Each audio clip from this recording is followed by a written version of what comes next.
할렐루야. 아름다운 꽃들이 피어나듯이 주님의 생명력이 우리의 삶 가운데, 우리 교회 가운데 가득하게 피어오르기를 간절히 축원합니다. 여러분 잘 오셨습니다. 인사하시겠습니다. 잘 오셨습니다. 잘 오셨습니다. 잘 오셨습니다. 제목 함께 읽어봅니다. 시작. 부메랑이 되어 돌아온 미리암과 아론의 비방. 자, 여러분 사진을 보실 텐데요. 이 사진 중에서 부메랑, 종이비행기, 나이프, 담뱃대 중에서 던지면 되돌아오는 물건이 있는데 무엇일까요? 네, 맞습니다. 부메랑입니다. 부메랑은 호주 원주민들의 사냥 도구로 오래도록 사용되었습니다. 그러다가 우연하게 날개의 윗면은 볼록하게 하고 아래는 납작하게 만들면 부메랑이 되어서 돌아온다는 사실을 알게 되었습니다. 과학적으로는 양력의 불균형으로 인해서 원을 그리면서 되돌아오게 되는 원리를 가지고 있습니다.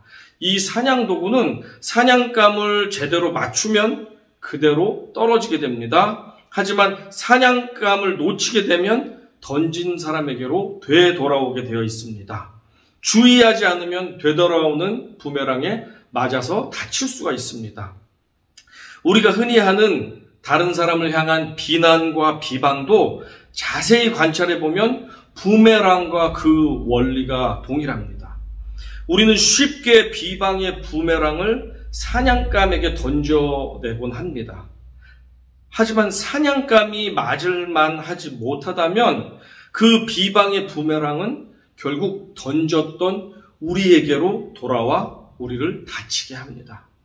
출애굽한 이스라엘 백성들에게는 3명의 지도자가 있었습니다. 80대 후반에 미리암은 어릴 적 갈대 상자에 담겨있던 모세가 이집트 공주에게서 발견될 때 기지를 발휘해서 친엄마를 유모로 소개하게 되었고, 그 덕분에 친엄마 밑에서 모세는 엄마 젖을 먹으며 신앙 교육을 받고 민족의 정체성을 배워가면서 유년 시절에 자라날 수가 있었고, 나중에 생명을 건졌을 뿐 아니고 이집트의 왕자로 자라나게 되어서 이스라엘 구원 계획의 1등 공신으로 미리암이 쓰임받게 되었습니다.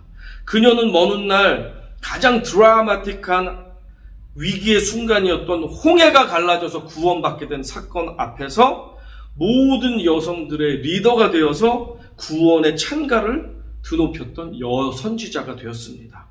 출애굽기 15장 21절입니다. 미리암이 그들에게 화답하여 이르되 너희는 여호와를 찬송하라. 그는 높고 영화로우심이요 말과 그 탄 자를 바다에 던지셨음이로다 하였더라.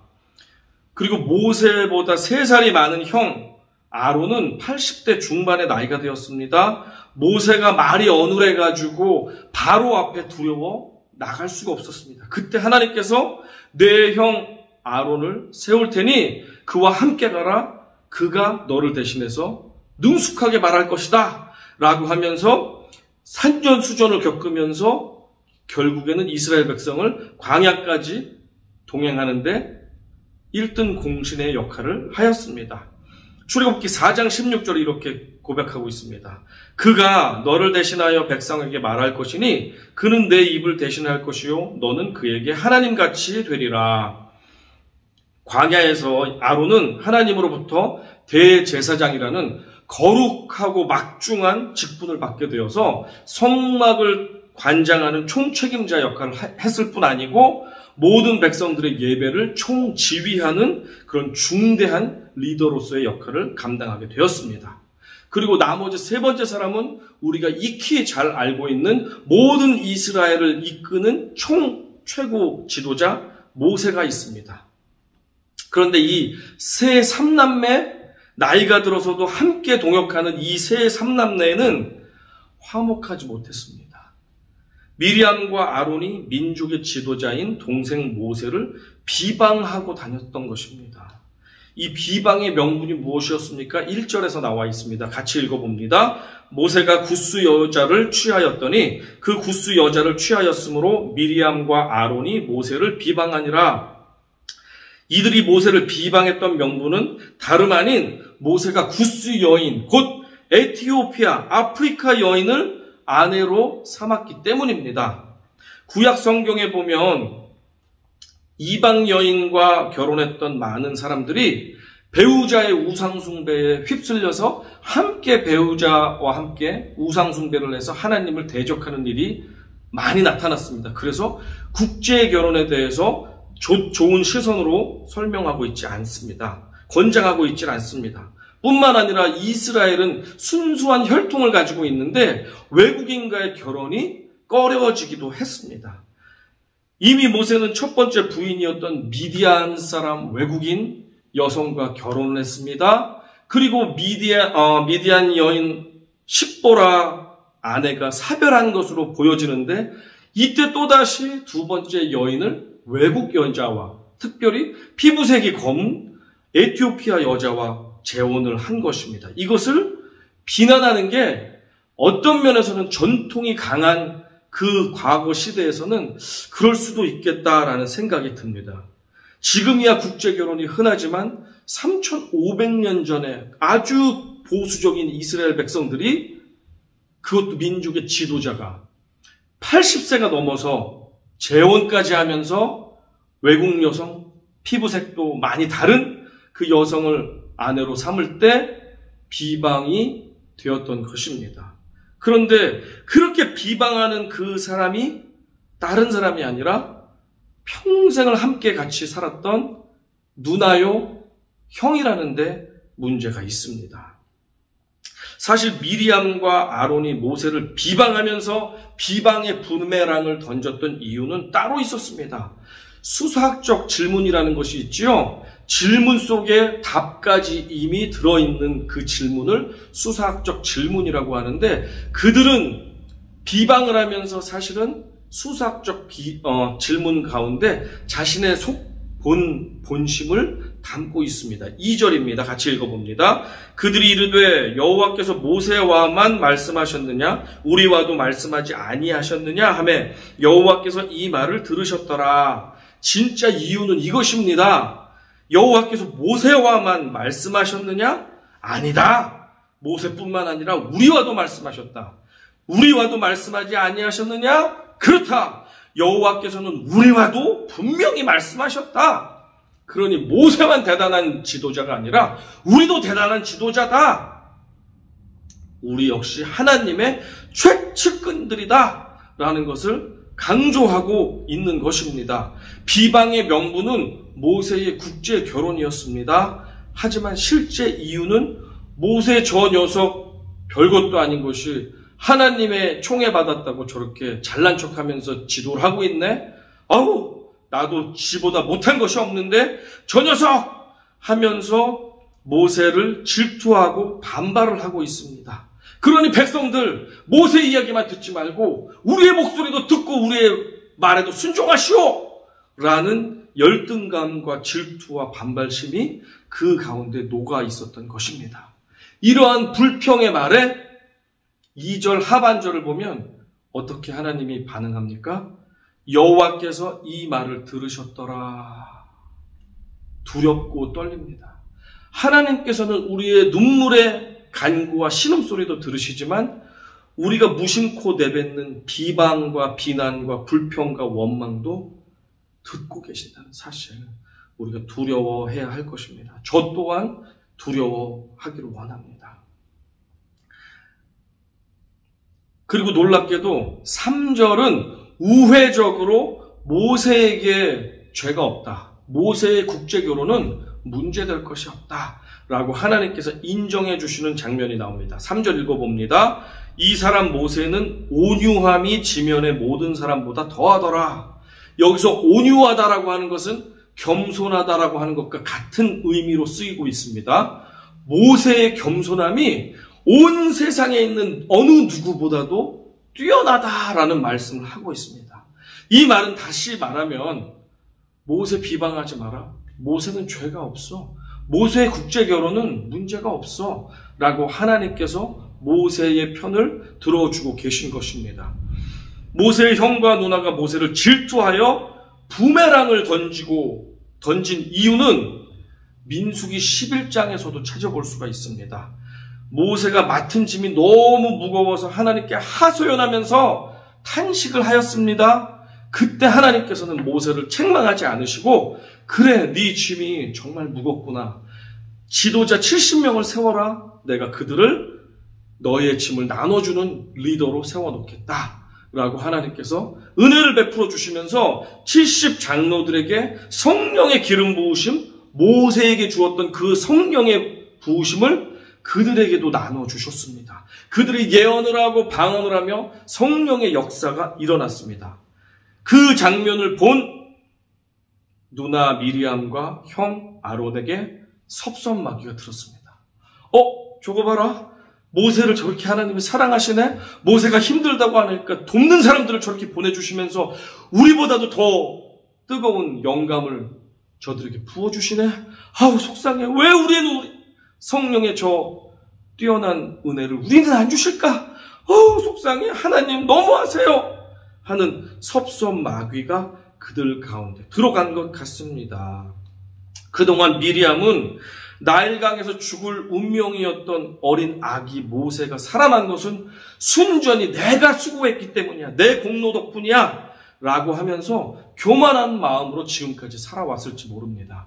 아론 형님이 그동안 이런 마음으로 살았지 모릅니다. 저 말도 똑바로 못하는 어눌한 녀석. 아유, 이 말 잘하는 형이 없었으면 네가 어디 바로를 이기고 지금까지 제대로 리더 역할을 할 수 있었겠어? 나 없으면 너는 시체야. 제대로 하지도 못했다고. 진짜 보이지 않게 백성들을 이끌었던 건 나야 나. 라는 교만이 그 마음에 있었을지 모르겠습니다. 우리는 그동안 역사와 뉴스를 통해서 최고 권력자들의 최측근들이 교만을 품으면 어떻게 망하게 되는지를 잘 배워왔습니다. 그런데 자신들과 별다를 바 없어 보이는 동생 모세를 하나님께서 특별히 친하게 여겨주시고 총애해 주시고 지지해 주시면서 돕는 70명의 사람들에게 성령의 기름 부으심까지 마구 부어주시니 그들은 화가 났습니다.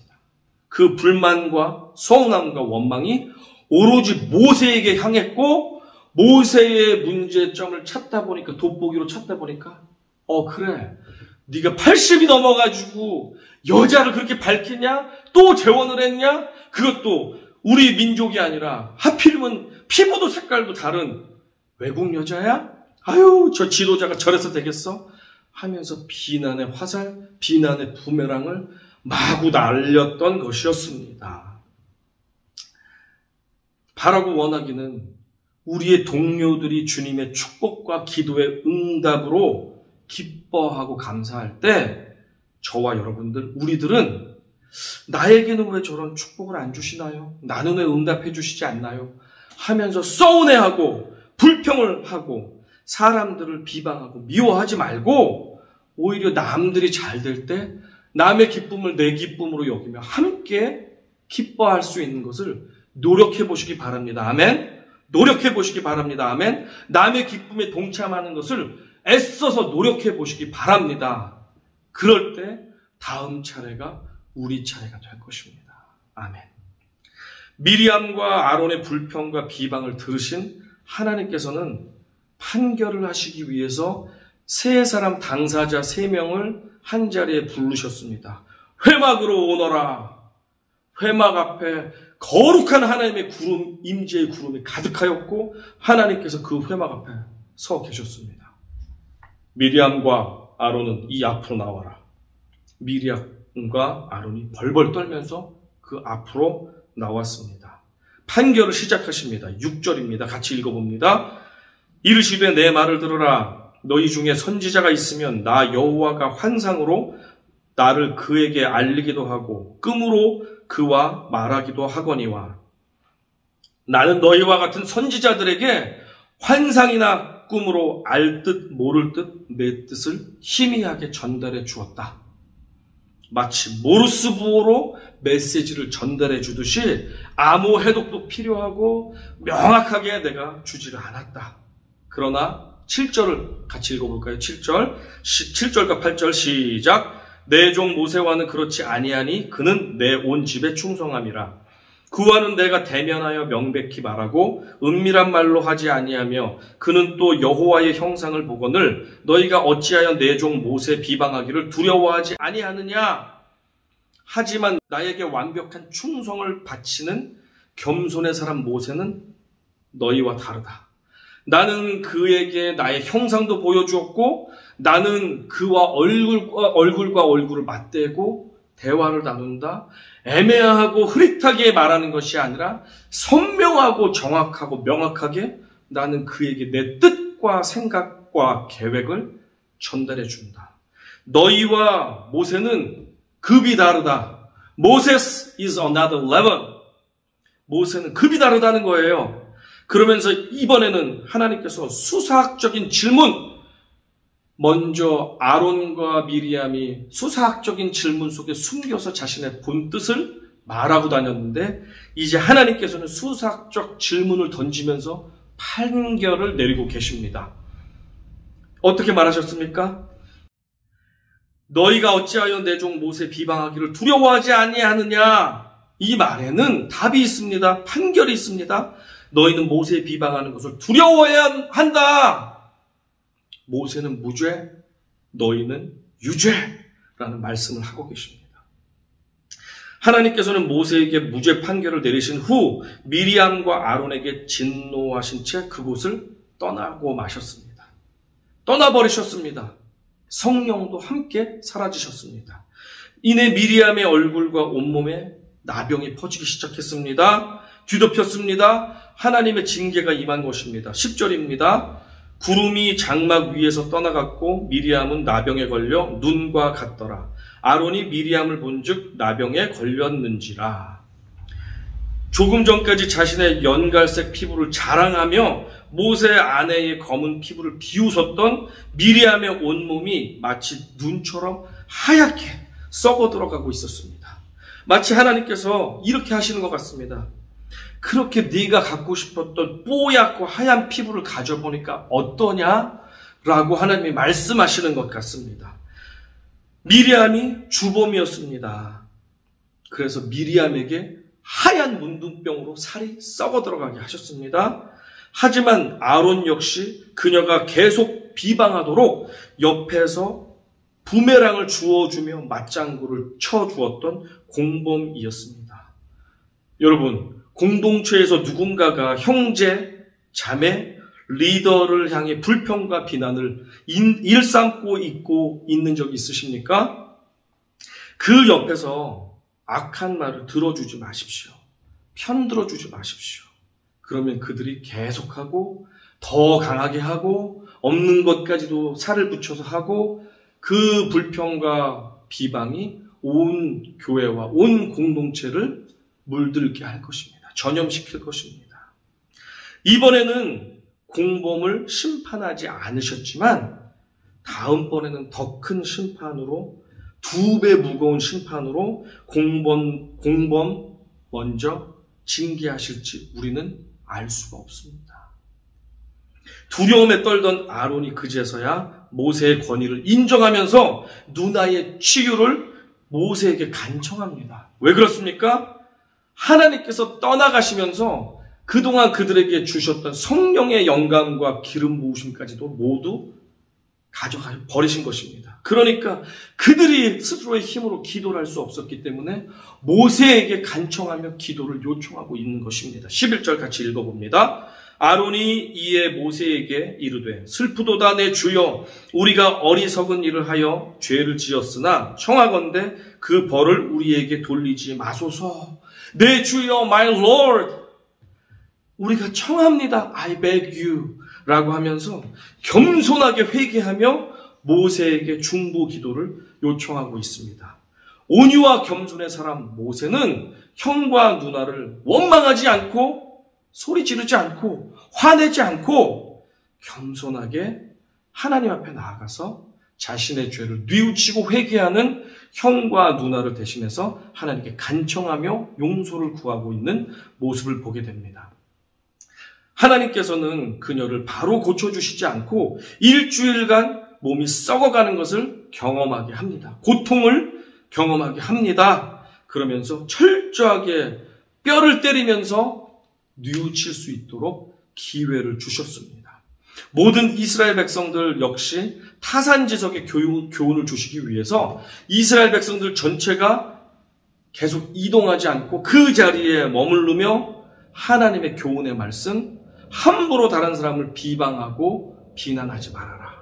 하나님께서 기뻐하시지 않는 죄다라는 것을 알려주시기 원하시기 위해서 그렇게 교훈하셨습니다. 하나님의 무죄한 리더를 향해 던진 형제들의 비방의 부메랑이 모세가 맞을 이유가 없게 되자 되돌아와서 그 부메랑은 결국 던졌던 자신들을 치고 말았습니다. 미리암과 아론의 비방의 부메랑이 되돌아오게 된 것입니다. 마태복음 7장 1절과 2절 같이 읽어봅니다. 비판을 받지 아니하려거든 비판하지 말라. 너희가 비판하는 그 비판으로 너희가 비판을 받을 것이요 너희가 헤아리는 그 헤아림으로 너희가 헤아림을 받을 것이니라. 아멘. 예수님이 우리에게 권면합니다. 너희가 비판받을 생각을 하고 각오를 하고 다른 형제 자매를 비판해라. 그 기준으로 똑같이 너희를 비판할 것이다 라고 하나님은 우리에게 두려움 가운데 명령하고 계십니다. 우리들은 한 공동체의 리더이기도 하지만 또 다른 공동체에서는 리더이면서 팔로워이기도 하고 팔로워이기도 합니다. 인간들이 모인 공동체에는 저마다 내 생각과 다르고 내 입장과 다른 사람들이 어디에나 존재합니다. 나와 생각이 다른 사람을 저 사람은 틀렸어 라고 말하는 것은 옳지 않습니다. 저 사람은 나와 다르다라고 기본적으로 생각하는 것이 맞습니다. 나를 온전하게 받아주지 못한다고 해서 그 사람이 나를 거절하거나 나를 미워하거나 나를 대적하는 것은 아니다라는 사실도 기억하시기 바랍니다. 오해하는 사람들은 쉼없이 비방의 부메랑을 던져댑니다. 그런 팔로워들도 많고 그런 리더들도 많습니다. 자신의 팔로워들에게 비난의 부메랑을 던지는 리더들도 많고 리더에게 비난의 부메랑을 던지는 팔로워들도 많습니다. 하지만 내가 팔로워 시기 때는 제대로 이해하지 못했던 리더들만의 입장과 고충이 있음을 내가 그 자리에 가보고 내가 조금 더 성숙해지고 나면 깨달을 때가 많습니다. 제가 부목사 시절에는 아니 왜 이렇게 담임 목사님들은 저렇게 행동하고 저렇게 말할까? 라면서 이해하지 못할 때가 많았습니다. 정말 그렇습니다. 그동안 제가 함부로 담임 목사님들 판단하고 또 비판하고 또 때로는 들이받기도 하고 불만을 표출했던 것 있었다면 담임 목사님들 사과드립니다. 용서해 주시기 바랍니다. 그때는 제가 어려서 미성숙해서 그렇게 깨닫지 못하고 이해하지 못하고 비난하고 불평했습니다. 저를 용서해 주시기 바랍니다. 이제 담임 목사의 자리에 있어 보니까 아, 이래서 그때 그 담임 목사님께서 침묵하셨구나 라는 것을 이해하게 되었습니다. 아, 이런 상황이기 때문에 이쪽 편도 저쪽 편도 들지 않고 중간에서 누구 편도 들지 않으셨구나 라는 것을 이해할 수 있었습니다. 그때 내가 말하고 행동했던 것이 나는 옳아서 그렇게 했다고 했지만 그것을 주의시켜주셨던 담임 목사님의 그 이유, 그것이 옳은 것만은 아니었구나 라는 것을 제가 깨닫게 되었습니다. 이 시대가 악하고 음란하기 때문에 하나님께서 주신 권위에 도전하며 순종하지 못하는 사람들이 오늘날 넘쳐나는 시대를 살고 있습니다. 심지어 대통령을 향해서도 욕을 하고 비난을 하고 정죄하며 시기 질투와 원망을 쏟아내는 것이 이 시대입니다. 저는 대통령보다도 못한 사람인데 제가 비난을 당하는 것은 어쩌면 당연한 일이죠. 그런다 할지라도 비난을 받는다 할지라도 끝까지 온유와 겸손과 진실함으로 형제들을 대해 주시기를 간절히 부탁드립니다. 저 또한 그렇게 노력하겠습니다. 저도 온전하지 못한 사람이지만 형제 자매가 비방할 때 함께 같이 비방하지 않도록 저도 노력하겠습니다. 억울한 비난을 받게 된다고 해서 성내거나 즉각적으로 자신을 변호하지 마십시오.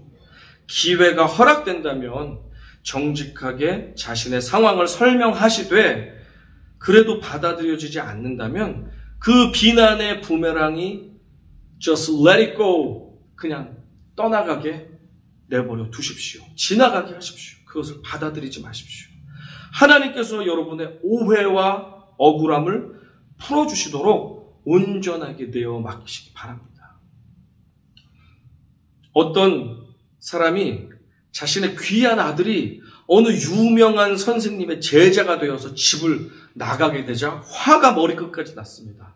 불만을 가지고 그 유명하다는 선생님을 찾아갔습니다.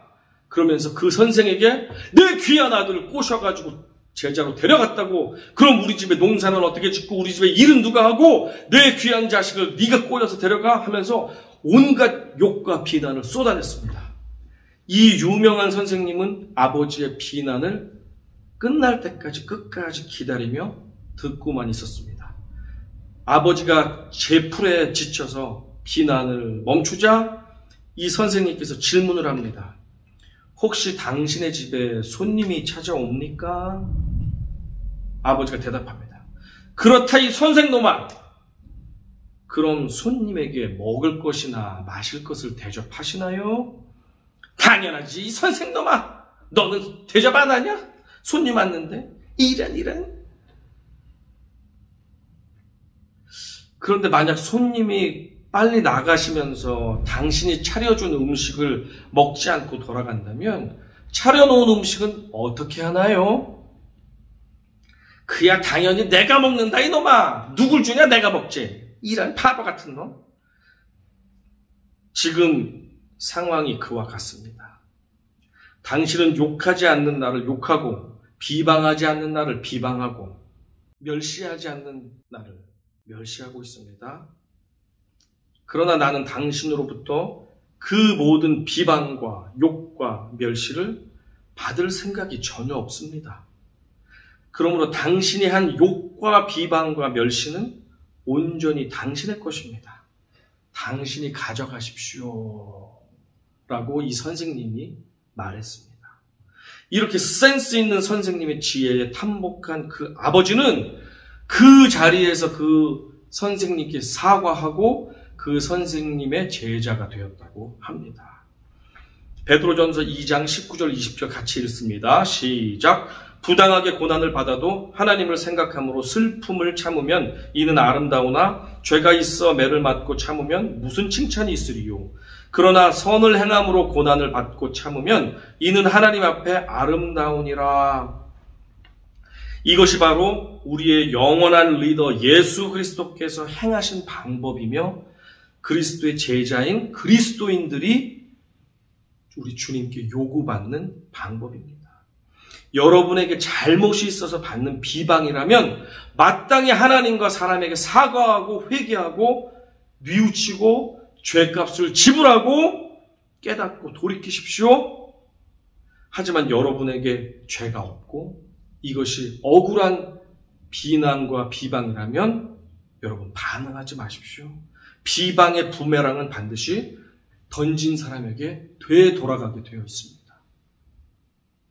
순종이 제사보다 낫고 듣는 것이 수량의 기름보다 나으니 이것이 바로 범사에 잘되고 복을 받는 비결임을 믿으십시오. 리더에게 순종하는 것, 권위자에게 순종하는 것이 결국에는 복받는 비결이라는 것을 인생을 경험하면 경험할수록 확실히 깨닫게 되는 진리라는 사실입니다. 다 이해되지 않는다 할지라도 할 수만 있다면 여러분에게 맡겨주신 리더들에게 복종하십시오. 순종하십시오. 다윗은 미치광이 사울을 2번이나 죽일 수 있었지만 하나님께서 세우신 권위자를 자신이 끌어내리는 것이 하나님께 범죄라는 사실을 알았기 때문에 도망 중에서도 생명의 위협을 당하면서도 끝까지 사울을 해치지 않았습니다. 겸손히 하나님의 때를 기다렸고 하나님의 때가 됐을 때 하나님이 친히 사울을 내리시고 다윗을 왕위로 올려주셨습니다. 그렇다고 해서 맹목적으로 무조건적인 순종은 금물입니다. 만약에 리더가 정도에 지나친 도덕적인 결함이 있거나 성적인 타락이 있거나 금전적인 범죄가 있거나 지나치게 무능하고 지나치게 게으르거나 비성경적인 가르침을 남발한다면 간절한 기도를 통해서 성도들 전체가 합심하여 리더에게 권유하십시오. 진심으로 사랑의 마음으로 그를 축복하며 이야기를 나누십시오. 그리고 하나님께 모든 결과를 맡겨드리십시오. 형제 자매들의 사랑과 진실함으로 리더의 잘못을 함께 안타까운 마음으로 구하며 함께 회복과 치유를 위해서 수고하며 기도할 때 하나님께서 개입하실 것입니다. 리더에게 보통 사람들에게 요구하는 것은 몇 배에 해당하는 엄격한 기준으로 그들을 심판하실 것입니다. 그들을 수치를 주실 것입니다. 그들을 회복시켜서 더 귀하게 사용하시기 위해서 엄하게 매질하실 것입니다. 모든 심판은 하나님께 맡기십시오. 우리는 겸손하게 기도하며 리더의 회복을 위해서 간구하며 그렇게 아뢰며 나아가시기 바랍니다. 우리가 팔로우할 때 날카로운 부메랑을 던졌던 것들, 그것이 우리가 리더의 자리에 왔을 때 우리에게 다시 되돌아올지 모릅니다.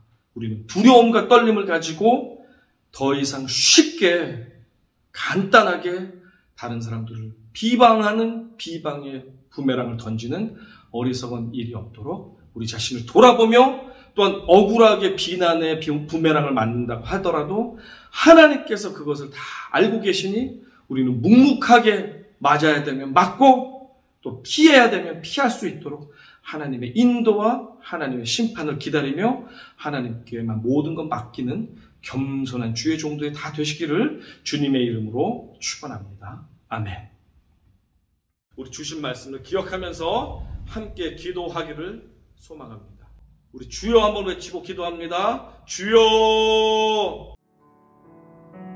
너 어디 가든지 순종하라.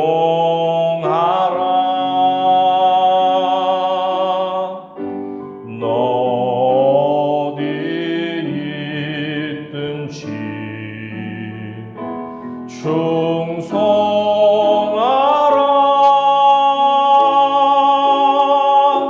주 너의 하나님 왕 되신 주 영원히 주님만 찬양하라. 다시 한번 고백하면 너 어디 있든지 너 어디 가든지 순종하라.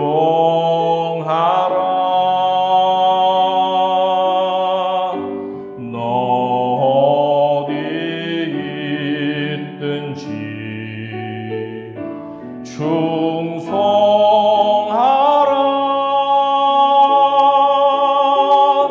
주 너의 하나님 왕 되신 주 영원히 주님만 찬양하라. 영원히 주님만 찬양하라. 2절 고백합니다.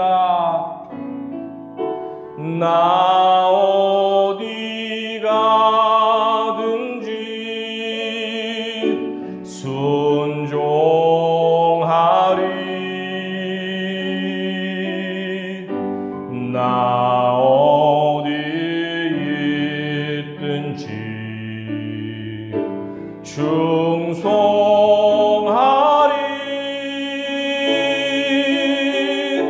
주 나의 하나님 왕 되신 주 영원히 주님만 찬양하리 영원히 주님만